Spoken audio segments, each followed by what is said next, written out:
Welcome to the deep dive. We've taken a whole stack of reports, research notes, and really cut through the noise to get you the critical insights you need fast. Yeah. Today we're doing a deep dive into the tech landscape for 2025. We pulled together info covering, well, everything from the future of chips and biotech to cybersecurity challenges and even the cutting edge of quantum computing. Think of this as, your personal guide, helping you get really well informed about the tech trends shaping the year without having to wade through all those dense reports yourself. We've done the digging for you. Exactly. We're going to look at market growth, some maybe surprising applications of AI beyond the obvious stuff, emerging challenges across these fields, and definitely peek into what the future holds. It's quite a journey through some really dynamic areas. Okay, let's unpack this first big one then, the semiconductor surge. Looking at our sources, the numbers for 2024 were, well, surprisingly strong, weren't they? That's right. The industry saw really robust 19% growth in 2024, hit $627 billion in sales. That actually beat the earlier forecasts, which is pretty significant. And looking ahead to 2025, the prediction is for an even better year, potentially reaching $697 billion. Wow. So that keeps the industry well on track for that, aspirational goal of $1 trillion in sales by 2030. And it sounds like one specific part of the chip market is really powering that growth. Oh, absolutely. Generative AI chips are clearly the main engine here. Yeah. That market was likely worth over $125 billion in 2024. Just that segment. Yeah, which is already more than 20% of total chip sales. And for 2025, it's predicted to go over $150 billion. Huge numbers. Huge. And some industry leaders, like AMD's CEO, they even see the AI accelerator market alone potentially hitting a massive $500 billion by 2028. That's just staggering growth. It really is, from one specific segment. But here's where it gets really interesting, because that, huge revenue number for AI chips tells one story, but the actual volume of chips shipped, that tells another, doesn't it? There's a bit of a paradox here. There really is. These AI chips, they're very high value, right? But relatively low volume compared to the vast majority of chips made. Right. Think about this from the sources. Nearly 1 trillion chips were sold in 2023. But the average price, just 61 cents. 61 cents, wow. So while Gen AI chips grabbed 20% of the revenue in 2024, they represented less than 0.2% of the total wafers produced. In fact, silicon wafer shipments actually declined by maybe 2.4% in 2024. So the actual silicon needed for all chips dipped, even with this AI chip demand soaring. Precisely. And what this really tells us is that the future isn't just about making, more chips overall, but vastly more complex and valuable ones. Okay. The growth in wafer shipments is expected to rebound in 2025, maybe grow almost 10%. Right. But it's fueled specifically by the components for these advanced chips, like chiplets and advanced packaging techniques. Ah, the packaging. Yeah. TSMC's CoWoF capacity, for instance, that's a key method for stacking chiplets that's potentially doubling in 2025 just to meet this specific demand. Okay, so the value is definitely in these high-end AI chips, but the sheer volume that still comes from the traditional markets we know, like PCs and smartphones. That's still the bedrock, yeah. PC sales, they're expected to grow over 4% in 2025, maybe 273 million units, after being pretty flat. Right.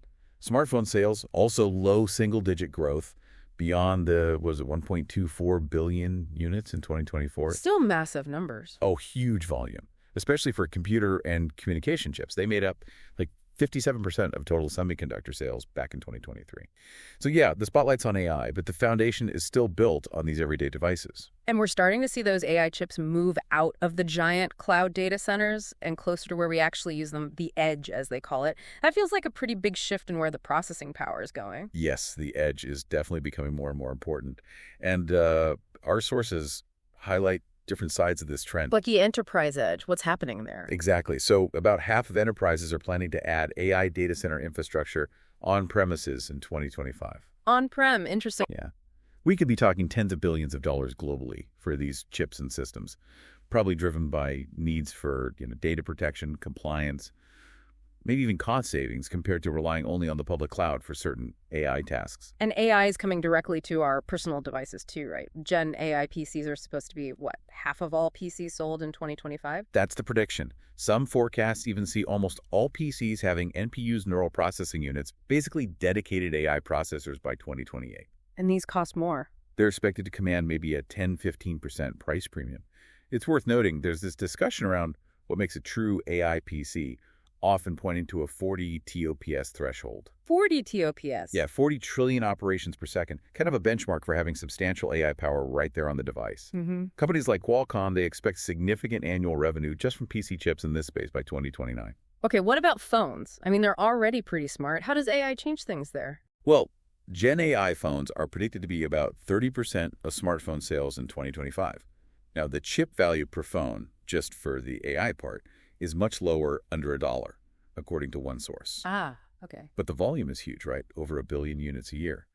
The real potential here, as our sources suggest, is whether these powerful on-device AI features can actually shorten the consumer upgrade cycle. Make us want new phones faster. Exactly. If they make older phones feel outdated quicker, that benefits all the chip companies, not just the ones making the specific AI silicon. And then there's the Internet of Things, IoT. That's potentially the biggest volume play long-term, but right now, very low value per chip. That's the challenge. Right now, the AI chip component needed for the lowest cost IoT stuff would need to be around like 30 cents? 30 cents versus thousands elsewhere. Precisely. So that makes it a longer-term market to watch. But the potential volume across tens of billions of endpoints, it's immense down the road. This whole move to the edge enterprise, PCs, phones, eventually IoT, it just shows how AI processing is becoming ubiquitous, demanding different kinds of chips, optimized for location and power. Okay, shifting gears just slightly. How is AI impacting the way these incredibly complex chips are actually designed and developed? It sounds like it's fundamentally changing that whole process. It really is. What's fascinating here is how AI is becoming this powerful co-pilot for engineers. A co-pilot? Yeah. It's increasingly helping with these complex design processes, optimizing key metrics like power, performance, area, PPA metrics. And in some cases, it's even finding entirely new designs faster than humans could do manually. And there's this big push to do testing and validation much, much earlier in the process now. Yes, that's the shift-left approach that keeps coming up. It pushes testing, verification, validation earlier in the design flow. Why is that so important? Because finding issues later, when you've already made prototypes, it leads to incredibly costly respins. Shifting left reduces that risk, improves quality, and speeds up the whole time to market. So the focus isn't just on making one single chip fast. It's about making the whole system work together and proving it sooner. That sounds like the metrics for success must be changing too. That's correct. Optimization is moving beyond just tweaking PPA for an individual chip. It's shifting towards system-level metrics, things like performance per watt, FLOPs per watt, thermal factors. Right. This is really driven by the complexity of advanced packaging and these multi-chiplet systems we talked about.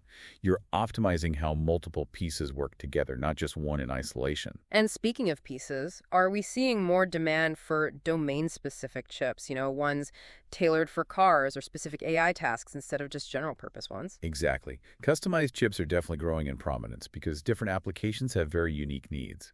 And interestingly, some sources point to Gen AI tools, even helping automate or speed up the design of this custom silicon itself. But these advanced designs, like 3D ICs, heterogeneous architectures with all these chiplets connected, they sound incredibly complicated to put together and test. And that is a major challenge for the industry. Arranging, assembling, validating, testing these complex systems, it adds significant complexity. It really emphasizes system design over just individual chip design. Needs tight integration of software, even digital twins, really early in the process. Designing the whole interaction from the get-go. Pretty much. And digital twins, those are the virtual models, right? To help visualize and test before building? Yes, they're being used more and more. To emulate and visualize these complex design steps, assess multi-chiplet performance virtually, provide detailed 3D representations for mechanical and electrical design, they help manage that huge complexity. And with more software, more complexity, more connections, it just makes sense that cybersecurity needs to be baked in from the very start, not just tacked on later. Absolutely critical. Bolstering cyber defense for chip design is crucial, especially as software and system integration get bigger roles. Security and safety testing need to be integrated early. It aligns perfectly with that shift-left idea for design. And hardware features like secure boot, encryption engines. They're becoming standard, essential layers built right into the silicon. Okay, let's leave the fascinating world of silicon for a moment and dive into another really high-growth sector, biotechnology. Our sources show this area is rapidly tackling huge innovation needs in healthcare, agriculture. It certainly is a dynamic field. The market size is substantial and projected for really rapid growth. Expected to hit, what, $5.85 trillion globally by 2034? Trillion. Wow. Yeah, with a compound annual growth rate of around 13.6% from 2025 onwards. The industry saw a solid 2.5% growth last year. It's home to over 107,000 companies globally, including, over 5,800 startups. And that must mean a huge demand for talent, similar to what we just talked about with semiconductors. It absolutely does. There are like 13.2 million people employed globally in the sector. Yeah. And get this, 740,000 new jobs were created just last year. Incredible. Yeah. High demand across R&D, production, regulatory roles, expertise is absolutely critical. The pace of innovation itself, just looking at patents and grants, is also really impressive. Very much so. Over 268,000 patents, 42,000 grants issued globally. Huge number of applicants contributing.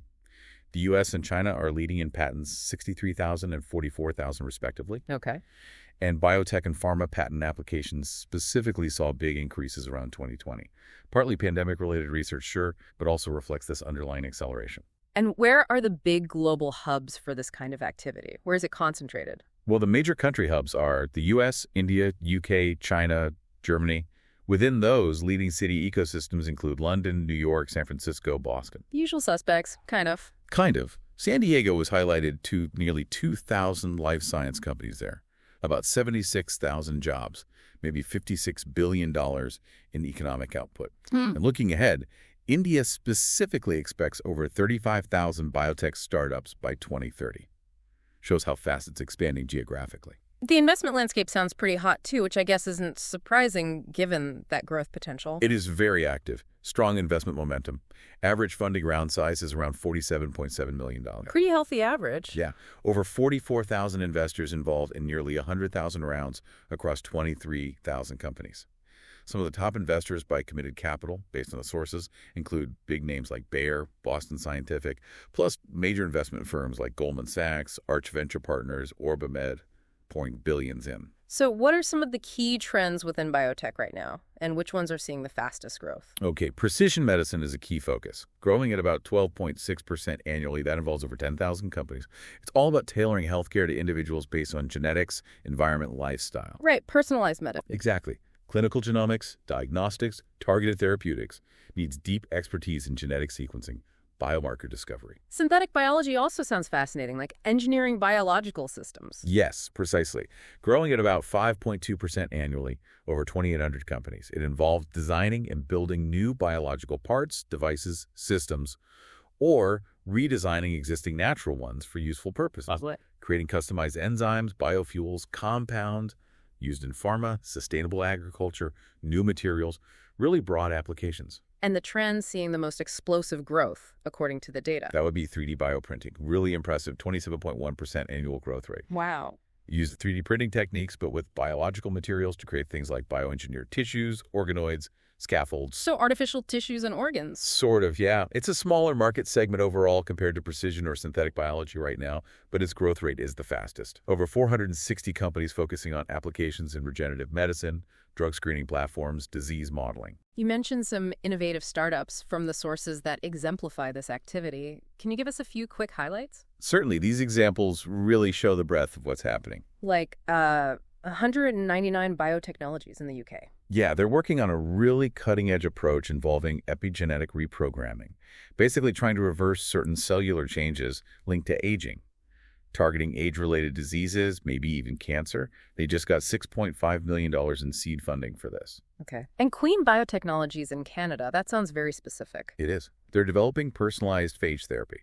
Phages are viruses that infect and kill bacteria. Ah, using viruses to fight bacteria. Exactly. It's a promising approach for infections, especially antibiotic-resistant ones, using bacteriophage biomanufacturing to create targeted treatments. And robotics labs in the Netherlands. That sounds like automation in the lab. Precisely.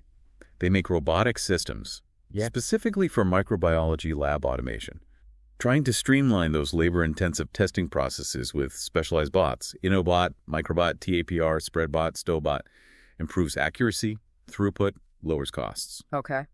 Neosphere Biotechnologies in Germany. They're focused on proteomic screening and something called degrader drug discovery. Proteomics is the big-scale study of proteins. Right. Their platform uses cell-free synthetic biology and mass spectrometry to find drivs that target and degrade specific unwanted proteins in cells. That's a key area for new therapies. And Cherry Mike in India. Sounds like agriculture. It is. They make liquid microbial fertilizer using beneficial bacteria like Pseudomonas and cyanobacteria. The goal is to improve soil nutrients naturally, cut down on chemical fertilizers, support sustainable farming. So these examples, they show this common thread, right? Leveraging deep biological understanding, often mixed with automation or really novel mechanisms, to tackle major global health or environmental challenges with very targeted solutions. Exactly. It reflects how the field is maturing, moving from maybe foundational research to highly specific applied solutions. Now, every exciting tech leap seems to come with, well, potential downsides, challenges. Let's talk about navigating the cyber landscape of 2025. Our sources highlight that threats are just constantly evolving. Absolutely. Cybersecurity threats are a constant challenge, heavily influenced now by AI advancements, ongoing geopolitics, and increasingly sophisticated cybercrime operations. That Google Cloud report, in particular, highlighted some key threats we really need to watch out for this year. It did. Things like attackers increasingly using AI themselves, making their attacks more sophisticated, more scalable. Using AI to attack better. Unfortunately, yes. Also seeing evolving threats from state actors, Russia, China, Iran, North Korea, highlighted as particularly active. Ransomware and this multifaceted extortion are seen as the most disruptive cybercrime, not just encrypting data anymore, but stealing it, threatening release. Double extortion. Right.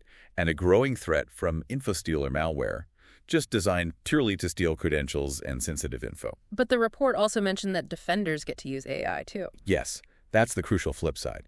AI will also benefit defenders, helping automate detection, analyze threats faster, mature security operations, especially within cloud environments which offer these scalable defense capabilities.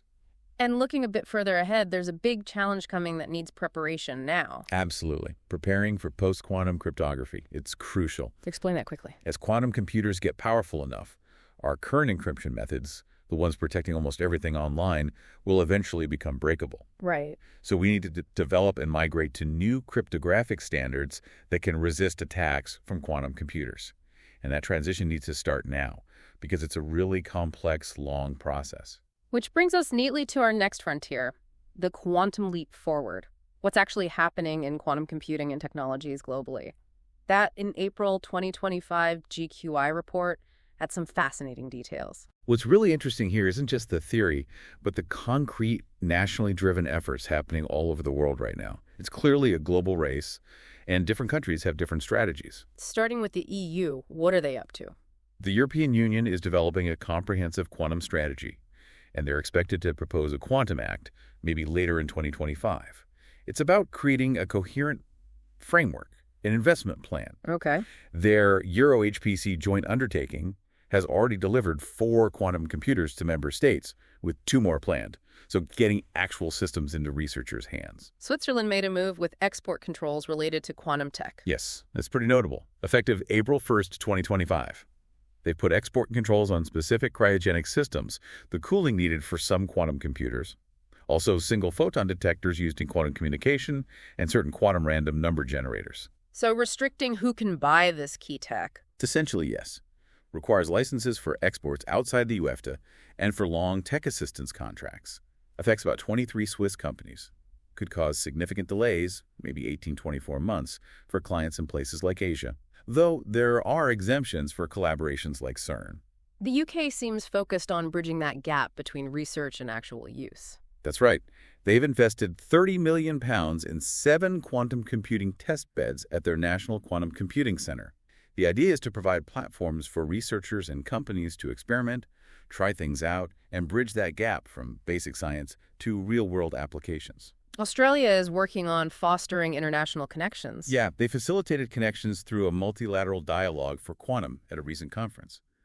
The goal seems to be strengthening global collaboration, speeding up the transition from research to practice through partnerships. South Korea significantly upped its quantum budget. Yes, they launched a Quantum Frontier Strategy Council early in 2025 and boosted their quantum budget by a hefty 54% to $145 million. Their focus seems to be on domestic computer installations and localizing key materials for quantum communication tech. China's investment sounds absolutely massive and includes military projects. China's overall science and tech funding for 2025 is huge, $55 billion. Within that, there's a dedicated $7.2 billion subfund just for photonic quantum computing commercialization. Photonics, so light-based quantum computing. Right. Our sources mention military-civil fusion projects like Zuchong Z3.2. That's a superconducting quantum processor with 126 qubits. Qubits being the quantum equivalent of bits. Exactly. Capable of being 0 and 1 at the same time. They also have Juzhang-3, a photonic system used for quantum computing experiments. China's also investing in a quantum metrology institute and expanding satellite coverage relevant to quantum communication. India is setting up national hubs and working on prototypes, too.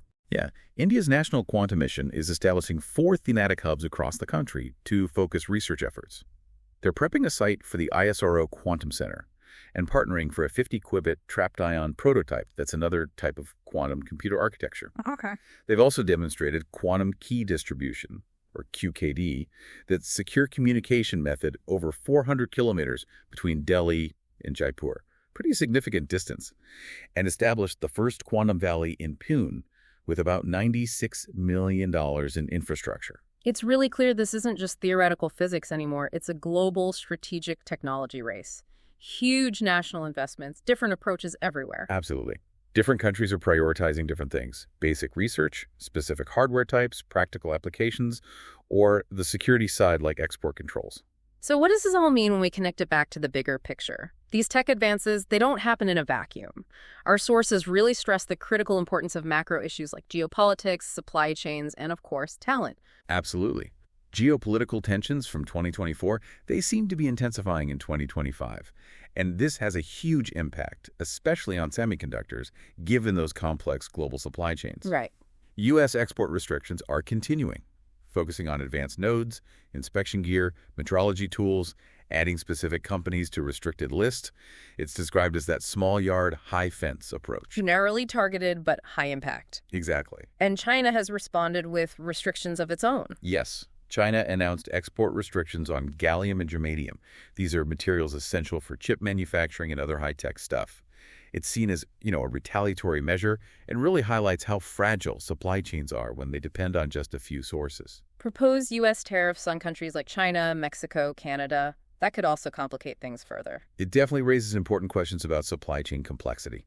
Tariffs like that could disrupt established global networks even more, potentially shifting profits, costs, adding layers of admin hassle to managing everything. And beyond direct trade tensions, there are other risks to supply chains, right? Like regional conflicts, even natural disasters that the sources point to. Yeah, if we connect this to the bigger picture, regional conflicts like Ukraine or Russia, the Middle East, they continue to pose risks to getting materials, logistics. Unexpected events also show the fragility, like potential impacts from martial law in South Korea critical for DRAM. Nearly 75% of global supply comes from there. Wow. Or even a hurricane in North Carolina hitting those ultra-high purity quartz mines needed for making crucibles for chip making. And climate change is also projected to increase disruptions from extreme weather. Despite all these risks, supply chains kind of seem to work in 2024. Are they expected to be okay in 2025? Well, while they managed in 2024, the sources indicate they remain vulnerable in 2025-2026. Especially given the high concentration of specialized suppliers needed for those cutting-edge AI chips. Right. Efforts towards onshoring, reshoring, friendshoring, moving production closer or to allied countries, they're gaining momentum, but still really early stages. Yeah. Facing big challenges. Well, for example, U.S. export restrictions on EUV lithography machines still hinder China's ability to make the most advanced chips economically at volume. That's projected to continue, likely until at least 2026. And talent is just this massive piece of the puzzle, isn't it? Especially with onshoring efforts creating new demand in places that might not have the existing workforce ready. It's arguably one of the most critical constraints. The semiconductor industry globally needs to add like 1 million skilled workers by 2030. 1 million. Yeah, over 100,000 per year just to keep pace. And this challenge is expected to get tougher in 2025. You've got an aging workforce, especially U.S. and Europe. Geopolitics and the push for supply chain resilience add stress. Onshoring creates urgent pressure to find local talent, sometimes even delaying new plants from ramping up. And friendshoring means you need to find skills in completely different countries. Exactly. Finding the right engineers, technicians, researchers in places like Malaysia, India, Japan, Poland, It's necessary. The industry can't just keep competing for the same limited pool of existing experts. So what's the solution?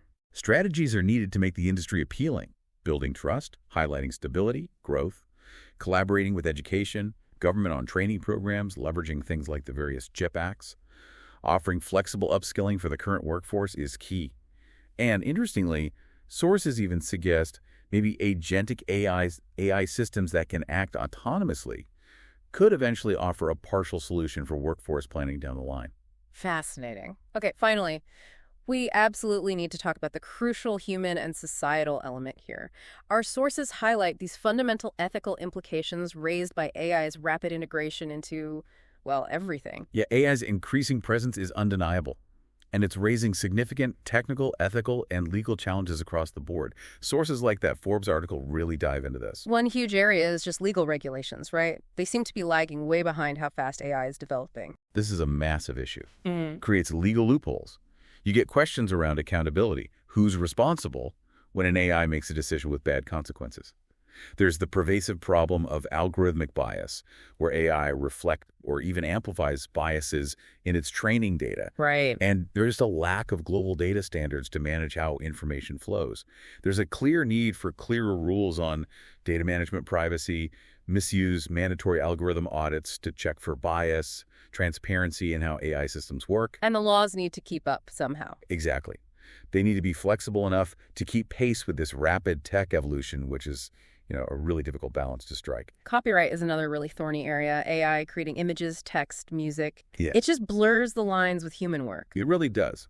Current copyright frameworks, they're mostly human-centric, which leaves AI-generated stuff in this kind of legal gray area. Maybe unprotected, raises questions of ownership. It's like, who owns it? Exactly. Should human creators get paid if their work trains AI? Who is the creator when an AI makes something based on vast public data? We need new legal frameworks specifically for AI creations and to clarify the responsibilities of the humans using these systems. And just integrating AI into companies, that brings its own set of ethical challenges that affect employees directly. Absolutely. Implementing AI responsibly requires significant employee education, change management. There are understandable fears, job loss, relevance. Helping employees understand how AI can assist them, augment their skills, handle tedious tasks that makes them more open to it. Providing training on using AI tools mitigates exclusion, keeps employees valuable. Ethical education for the teams developing and deploying AI is just foundational. Because how companies do this impacts everyone. Right. Responsible integration affects not just competitiveness, but the whole labor market, society. Needs really thoughtful planning for sustainability, equity. These are definitely not easy questions, and they're evolving as fast as the tech itself. They really are. Addressing them needs collaboration across legal, technical, business, policy. Everyone. Okay. And finally, just to round things out and show the sheer breadth of tech activity happening right now, our sources had a few other interesting little news snippets from early 2025 that caught our eye. Yeah, they highlight kind of the mixed picture in some areas, like despite strong growth in specific sectors, overall tech industry layoffs continued, hit around 90,000 in early 2025, according to one report. Ouch. On the consumer side, though, after that popular budgeting app Mint closed, its competitor Monarch raised a big $75 million. Shows activity in personal finance tech. Right. And in the crypto and fintech world, Hong Kong passed a stablecoins bill, moving towards regulating that space. And looking at global AI infrastructure build-out, OpenAI is reportedly planning a data center in Abu Dhabi. Makes sense. Hardware news, too. Intel released a new CPU specifically designed to work with NVIDIA's AI systems. Highlights that ongoing competition and collaboration in that space. There was also a demonstration of new 5G satellite technology, pushing the boundaries of connectivity. And on the wearables front, Xiaomi apparently surpassed Apple in wearables shipments early in 2025.